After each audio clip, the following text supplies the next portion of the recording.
Selamat datang di Opini Masif, opini masyarakat progresif.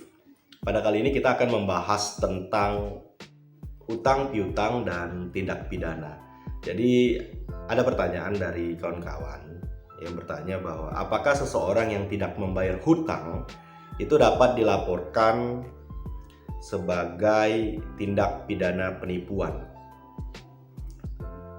Jawabannya, dalam hal-hal tertentu seseorang yang tidak membayar hutang itu ya dapat dilaporkan sebagai tindak pidana penipuan.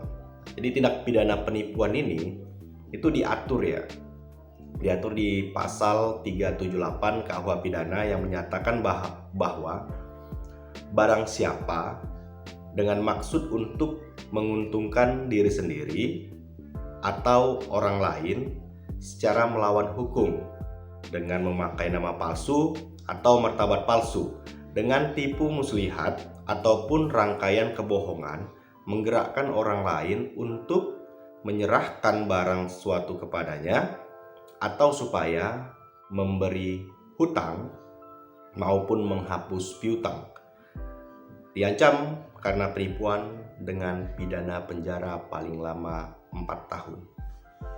Jadi di pasal itu sendiri udah bicara tentang hutang piutang sebenarnya, udah bicara tentang piutang.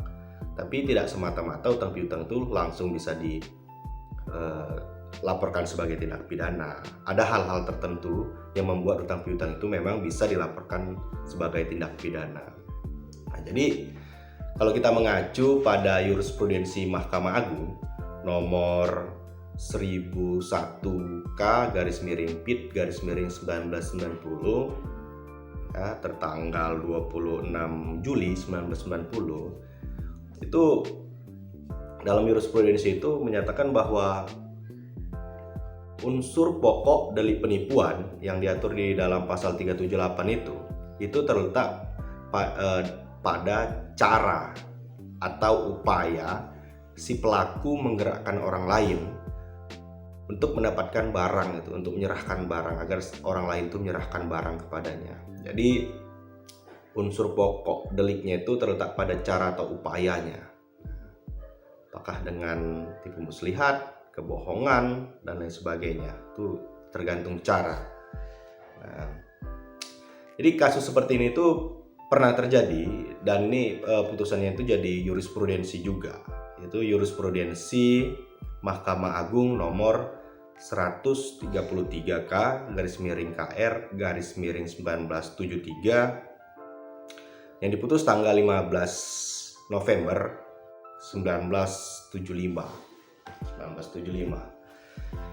Jadi dalam kasus ini si A itu meminjamkan uang kepada si B.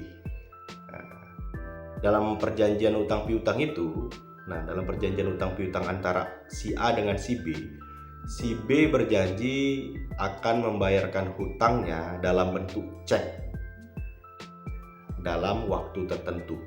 Waktu sudah ditentukan sama mereka. Nah, dalam hal ini si B itu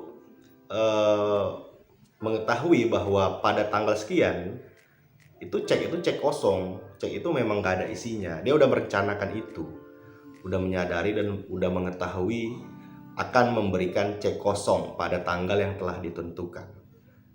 Nah, dalam hal ini kan berarti cara si B itu udah memenuhi unsur dari penipuan, sehingga dalam kasus ini si B dihukum dengan hukuman pidana atas tindak pidana penipuan, dihukum dengan hukuman penjara atas tindak pidana penipuan yang telah dilakukannya. Nah, itu jurisprudensinya ada di situ, bisa dibaca mungkin, atau ketik di Google aja, ada juga itu di situ. Jadi, hal-hal seperti itulah yang bisa menarik kasus atau perjanjian utang piutang ini ke kasus tindak pidana penipuan. Nah, jadi seperti itu. Mens reanya itu udah ada niat, dia tuh udah terpenuhi mens reanya bahwa dia tidak akan memberikan cek yang ada uangnya. Nah, ketika di hari H, aktus reusnya, perbuatannya itu jelas. Ternyata pada hari H dia memang memberikan cek kosong. cek kosong. Seperti itu. Jadi udah terpenuhi mens rea dan actus reusnya dengan cara perbuatan dia memberikan cek kosong itu. Nah, disitulah yang bisa membuat seseorang itu atau si yang berhutang itu dijerat dengan tindak pidana penipuan. Oke, demikian opini masuk kita pada kali ini, opini masyarakat progresif.